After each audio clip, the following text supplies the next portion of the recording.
여러분 안녕하세요. 어롱정입니다.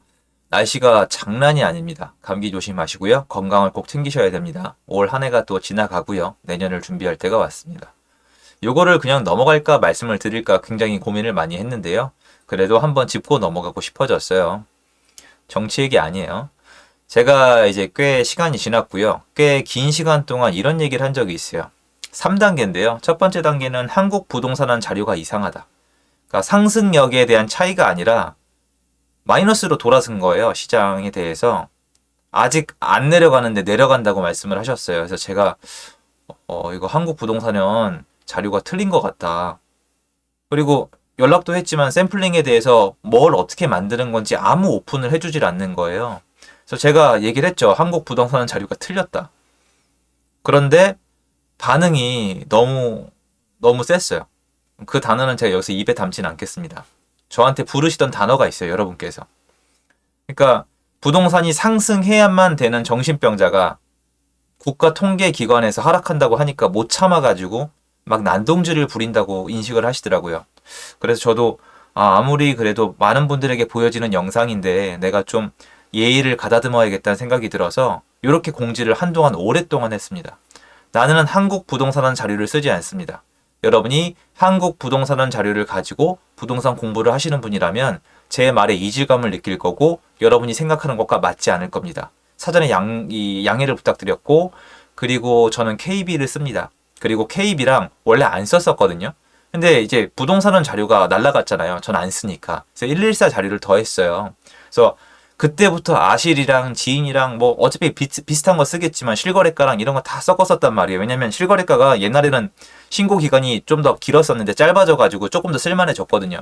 전월세도 신고율이 올라갔으니까. 그래서 공지를 이렇게 드렸어요. 저는 한국 부동산원 자료 안 쓴다고. 그때도 참 많은 분들이 많은 요구를 하셨어요. 지금은 시장이 돌아섰기 때문에 사람들이 관심이 없죠. 그런데 우리가 이제 와서 다시 한번 짚어봐야 될 부분이 있어요. 지금부터 하는 얘기는 결과가 나와 있지 않고 제가 그걸 검증할 자료도 없고요. 근데 그 검증할 자료가 없다는 이유로 일방적인 비판을 받았었지만 결국엔 문제가 되고 있거든요. 그리고 집을 가지고 계시거나 부동산 시장에서 플레이하신 분들은 부동산원 자료가 이상하다는 거 다 알고 계셨어요. 영상을 되찾아 보시잖아요. 그럼 시장에 실제로 투자를 좀 해보신 분들은 부동산원 자료 얘기가 나오면은 얘기를 안 하셨어요.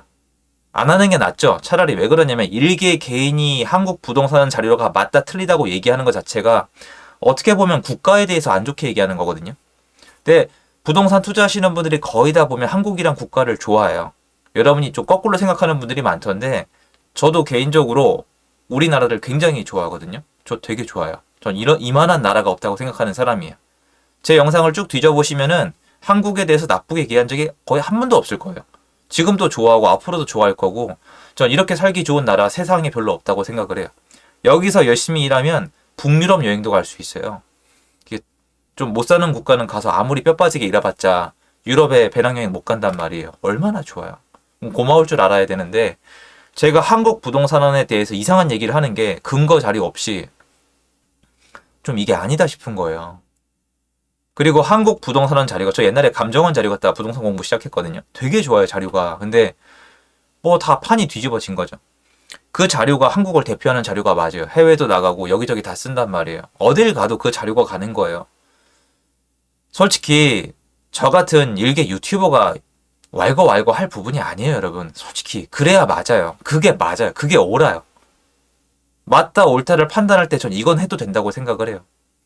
그런데 통계 조작 얘기를 읽어보니까 어느 정도냐면은 예를 들어서 시세를 조사해서 아파트 가격을 입력해야 되는데 이거를 바꾼 거예요.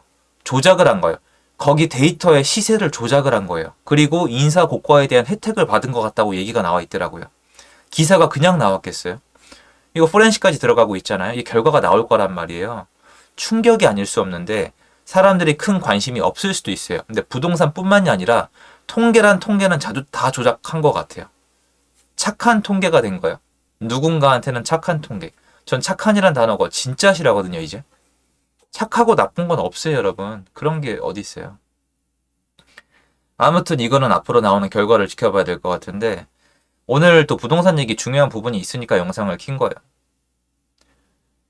많은 분들이 지금 장기 하락, 장기 침체를 얘기를 해요. 그리고 그 근거로 내수 경기 침체, 그리고 이제 금리 폭등 이런 거 많이 말씀을 하시고 또 IMF가 뭐 한국에 대한 지적을 했다는 얘기를 하시는데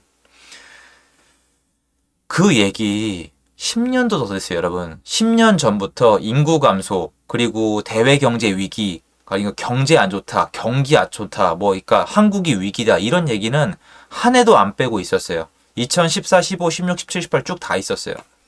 그게 언젠가 맞겠죠. 근데 그 얘기는 하여튼 분위기가 좀 안 좋으면 계속 나오는 것 같은데 저는 마찬가지예요. 지금도 사실은 우리가 부동산에 대한 생각을 할 때 금리에 대해서 이 정도로 신경을 써야 된다는 것 자체가 이미 굉장히 부동산 시장이 되게 안 좋다고 생각을 해요. 그러니까 부동산 구조 자체가 굉장히 안 좋은 상태라고 저는 생각을 하거든요. 근데 그럴 만하죠. 지금부터 제가 할 얘기는 뇌피셜이에요. 이건 제가 공지를 드릴게요. 왜냐면 자료가 없어요, 여러분. 자료가 없고 자료를 만들 수 있는 사람은 아무도 없어요. 국가 기관에 있는 분 외에는 이거에 대해서 아무도 얘기를 못해요. 대선 전이었죠. 대선 전에 갑자기 대출을 중지시켰어요. 대출 중지에 대해서 예전에 참여정권 때 김수현 수석님께서 많은 분들이 오해하시더라고요. 저 이분 좋아해요. 되게 영리하시거든요. 머리 좋으시고. 책도 되게 전 그 책 여러 번 읽었는데 책도 너무 좋았어요. 부동산은 끝났다. 이런 책들에 보면은 대출을 완전 막아버리면 내수 경기 침체, 내수 경기의 타격이 너무 심할 것 같아서 많이 망설였다고 말씀을 하셨거든요. 무슨 말이냐면 지난 정권도 대출을 중지시키면은 내수 경기에 타격이 갈 걸 알았어요. 그런데 대출을 진짜 중지를 시켰죠. 내수 경기 침체를 예상하고. 왜? 대선 전이었으니까. 그리고 대출을 중지시키면은 어떤 효과가 있을 걸 알았을까요? 맞아요. 거래량이 줄 거에 대해서 알고 있었어요. 거래량에 영향을 미치는 게 두 가지가 제일 큽니다. 여러 가지가 있는데 요건 딱 들으시면 감이 와요. 첫 번째, 대출이 아니에요. 첫 번째는 취득세예요. 취득세는 거래량에 직접적으로 영향을 미쳐요. 되게 쉬워요. 아파트 사면 취득세 50%. 누가 삽니까? 10억짜리 사면 세금이 5억인데 대출도 안 되는 거. 취득세를 통해서 거래량을 줄였죠. 이제 2020년도 8월 달에. 그 다음에 거래량에 또 영향을 주는 게 뭐예요? 대출입니다. 대출을 옹여매면 집을 못 사요. 또 못 사니까 내가 팔고 사야 되는 사람도 못 사요. 이런 식으로 다 얽혀버리거든요. 그래서 대선 전에 부동산이 안 멈췄잖아요. 21년도에 폭등을 했단 말이에요. 그러면 안 되잖아요. 대선 직전인데. 그러면 어떻게 하면 되겠습니까? 다시 한번 말씀드려요. 뇌피셜이에요. 제가 뭘 알겠습니까? 그죠? 이건 제가 알 길이 없는 겁니다. 그럼 대선 전에 부동산 안정화에 대해서 얘기를 하려면은 제가 봤을 때 거래량을 줄여야 돼요. 거래량을 줄이기 위해서 취득세를 12.4%로 올리고 대출을 중지시켜요. 그리고 여기서 끝나면 안 돼요. 기본적으로 거래량이 줄였잖아요. 거래량이 줄어들어도 사람들이 집을 계속 사면은 적은 거래량으로 집값이 올라갈 수가 있고 집값이 올라간다고 사람들이 기대를 하면은 싸게 안 팔아요. 죽어도 버티거든요. 그럼 어떻게 하면 돼요? 사람들한테 공포심을 심어주면 돼요. 공포심을 어떻게 심어주면 되죠? 언론은 사회의 공기예요. 언론을 통해서 심어줄 수가 있어요. 근데 언론은 여러분 그 옛날에 하정우 씨가 얘기했던 거 있잖아요. 멋있게. 명분이 없다 아닙니까? 명분이 있어야 돼요. 명분은 언론의 가장 좋은 명분은 증거 자료예요. 그때 획기적으로 뭔가 책임을 이 다단계식으로 전가할 수 있는 게 뭐예요? 통계예요. 통계. 감히 그 누구도 조작할 거라고 생각할 수 없는 영역. 감히 그 어떤 정신 나간 사람도 본인의 이득을 위해서 국가를 망가뜨릴 생각을 가지고 나를 지지하는 사람들은 경제적 관념이 하나도 없으니까 나라가 잘 되는 걸 원하지 않으니까 그냥 배 아픈 거 해소해주고 그냥 무조건 나만 따라오는 그런 인간들이니까 대충 통계, 착한 통계로 바꿔가지고 대충 개돼지 끌고 가면 된다고 생각하는 사람은 없을 거 아니에요. 그런 사람이 어디 있겠어요, 여러분? 없을 거라고 생각해요. 그래서 통계를 만약에 조작을 한다? 그러면 언론은 이걸 가지고 미친 듯이 기사를 쓸 수 있어요. 시장이 상승하는데 하락한다고 쓸 수가 있는 거예요. 제가 그 당시에 TV를 볼 당시에 실거래가를 제 손에 다 데이터를 가지고 있었는데 서울 아파트가 2배 정도 올랐을 때거든요. 그런데 11% 올랐다고 하더라고요. 그걸 동감할 수 있는 사람이 누가 있을까요? 있죠. 그 지지자들은 그걸 동감하죠. 왜? 모르니까. 관심 없으니까. 왜 그러냐면 관심이 있었으면 그게 그냥 넘어갈 문제가 아니거든요. 아무튼 그러면 거래량을 말소시킨 다음에 통계를 바꿔서 언론을 통해서 공포심을 주입시키면 시장이 침체가 되죠. 그래서 2021년도 10월 달부터 거래량이 2,000건 밑으로 미끄러 내려가지만 시세는 떨어지지 않았었어요. 이건 제가 여러분 앞에서 거의 장담할 수 있어요. 왜? 전 시장을 플레이했으니까. 제가 현장에 나가 있었으니까. 계약서를 썼으니까 제가 압니다. 2월 달에 첫 번째 위기가 왔었어요. 그런데 2월 달이 지나서 이 분위기가 이어지더니 7월 달에 시장이 무너지기 시작했어요. 7월이면 5월부터 다주택자 양도세 중과 유예가 있었습니다. 7월 이후로 일시적 1가구 2주택자뿐만이 아니라 다주택자가 던지기 시작하는 현상이 나옵니다. 그리고 그 공포심이 짓눌러 버려요. 왜 이런 효과가 있었느냐? 양도세 중과 유예를 한 데다가 금리가 급등을 하면서 그 와중에 거래시장이 묶이면서 매매로 팔 사람이 전세를 놔야 되는데 전세 수요가 이탈을 해버려요. 그래서 시장이 붕괴되기 시작합니다. 그런데 붕괴되기 시작하니까 5년 동안 쌓아왔던 규제들이 제대로 먹힌 거죠. 그래서 시장이 이 꼴이 난 게 맞아요. 근데 제가 이 얘기를 왜 하느냐? 한풀이 하냐? 핑계대느냐? 아니에요. 명확히 하자는 거예요. 수급을 통해서 부동산 시장이 침체된 상태에서 부동산 시장이 침체가 돼서 거래량이 내려간 건지 임의적으로 조작질을 해서 거래량을 떨어뜨린 다음에 운이 좋아서 공포심 때문에 시세가 내려간 건지 알아야 돼요. 왜냐? 전자라면 부동산 시세가 살아나는데 상당히 오랜 시간이 걸리고 쉽지 않아요. 수급이 해결이 됐으니까요. 후자라면 의외로 침체가 길지 않아요. 반등합니다. 그리고 제가 반등을 예상하는 이유가 여기에 있습니다. 다들 이렇게 생각을 하시죠? 부동산 시장이 하락을 했으니까 거래를 안 한다. 역사를 찾아볼까요? 리만 브러더스 사태가 터졌을 때도 거래량이 2,000건이 넘었고요. 금방 3,000, 4,000건 해결을 했어요. 지금 몇 건인지 혹시 아십니까? 500건대입니다. 서울이. 500건대. 제가 공부할 때 거래량이 15,000건대까지 올라갔었거든요. 평균 제가 6,000건 써요. 임대차 3법 통과되고 5,000건으로 내렸습니다. 500건이에요, 여러분. 500건. 그럼 또 이렇게 생각이 들잖아요. 시장이 이렇게 됐으니까 거래 안 하는 게 아니냐? 아니에요. 이렇게까지 안 나오지 않아요. 시장이 하락을 하고 그 빨로 거래량이 하락했던 적은 과거 시장에 다 있습니다. IMF 때도 있고요. 2003, 4년도에도 있고요. 그리고 2008년, 9년, 10년, 11년, 12년, 13, 14, 15 이 사이에 다 있습니다. 절대 이렇지 않아요. 지금은 거래를 못하게 막아놓고 사람들이 겁에 질린 거예요. 그럼 시장은 어떻게 될까요? 맞아요, 여러분. 시장 반등할 겁니다. 그렇게 오래 걸리지 않아요. 뭐라고 하셔도 상관없어요, 여러분. 뭐라고 하셔도.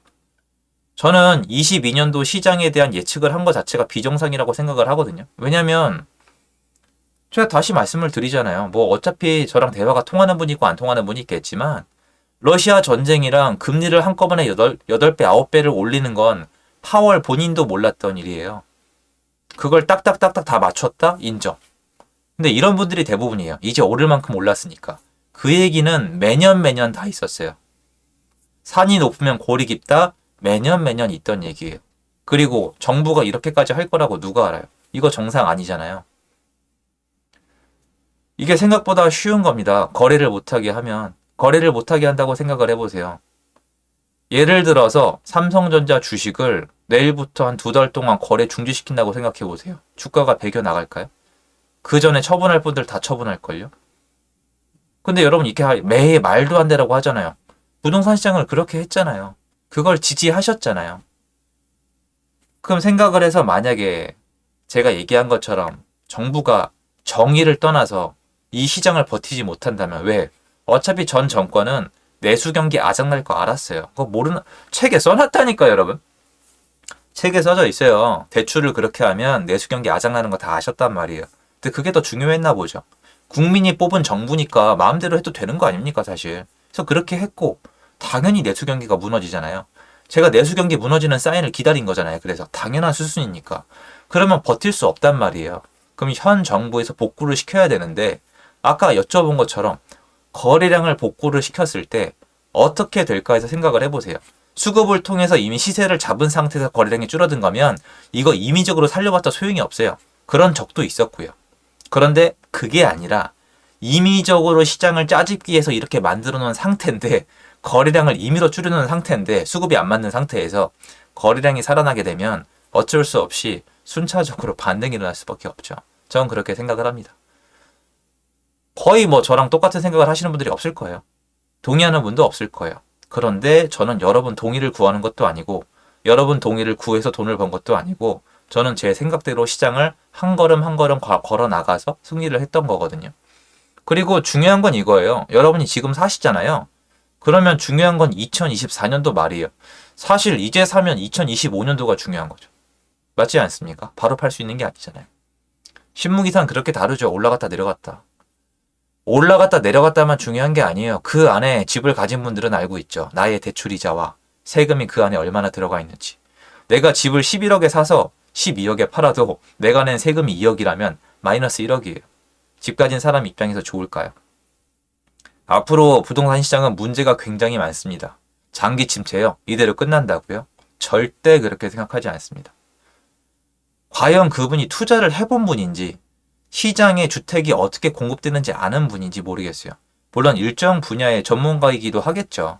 근데 그건 전 모르겠고 이제 저는 시장에 대한 제 어떤 확고한 의지를 가지고 앞으로 활동을 하려고 합니다. 그래서 한번 정리를 해드리고 싶었고 이건 정치적인 사건이 되기에는 좀 문제가 커요. 이건 정치 사건이 아니에요. 통계 조작은 정치 사건이 아니에요. 이건 범죄입니다, 여러분. 범죄죠. 이 통계를 가지고 얼마나 많은 기업인들이 경제 활동을 하는데 이 통계를 가지고 대출이 나오냐 안 나오냐, 대출이 얼마나 나오냐, 수출이 되냐 안 되냐, 집을 사냐 마냐라는 결정을 해야 되는데 어떻게 자기 입맛에 맞게 바꿉니까? 그리고 이거 하셨다는 분이 중요한 기관의 기관장도 하시고 정권 바뀌니까 바로 그만두시고 도대체 뭐 하자는 거예요? 참 진짜 잘 돌아갑니다라는 얘기가 절로 나옵니다. 바라올 건데 좀 정상화 좀 시켰으면 좋겠습니다. 제정신 박힌 분들이 정상 작동을 시켰으면 좋겠습니다. 좀 그런 생각이 들어요. 참 이건 비극이에요, 여러분. 물론 알아요. 이거 상관없는 분들 되게 많은 거. 상관없으니까 하겠죠. 모르니까 관심 없을 거니까 하겠죠. 그런데 한국 안에는 알게 모르게 도전하는 분들이 많고 이런 통계나 숫자가 되게 중요한 분들이 많이 있거든요. 그런데 그분들한테는 정말 큰 엿을 매긴 거예요. 저는 이러면 안 된다고 생각을 합니다. 이거만큼은 밝혀내야 된다고 생각을 해요. 이거는 밝히기가 쉬워요. 대학교에 가면 여러분 상경계열에 통계학과가 있어요. 참고로 제가 다녔던 대학은 통계학과가 인기가 되게 없었거든요. 경영학과, 경제학과, 통계학과 이렇게 있었는데 그 통계법이란 게 있단 말이에요. 통계 관련된 규칙이. 그리고 그걸 갑자기 바꾸면 표본이나 샘플링을 바꾸고 기입하는 방법을 바꾸면 문제가 있는 거고요. 통계 낼 때 자료를 잘못 입력한다는 건 말이 안 돼요. 몇 번을 체크하게 돼 있거든요. 말이 안 되는 거예요, 그거는. 그러면 하나하나 드러나겠죠. 이 결과에 대해서만큼은 나중에 공유를 드리고자 합니다. 그래서 오늘 영상에서 여러 가지 내용이 좀 정리가 된 것 같습니다. 한번 생각해 볼 문제라고 생각을 하고요. 저는 많은 분들이 생각하는 것처럼 시장의 장기 침체를 생각하지 않아요. 그럴 이유가 전혀 없다고 생각합니다. 제 영상 여기까지고요. 도움되었으면 좋겠습니다. 감사합니다.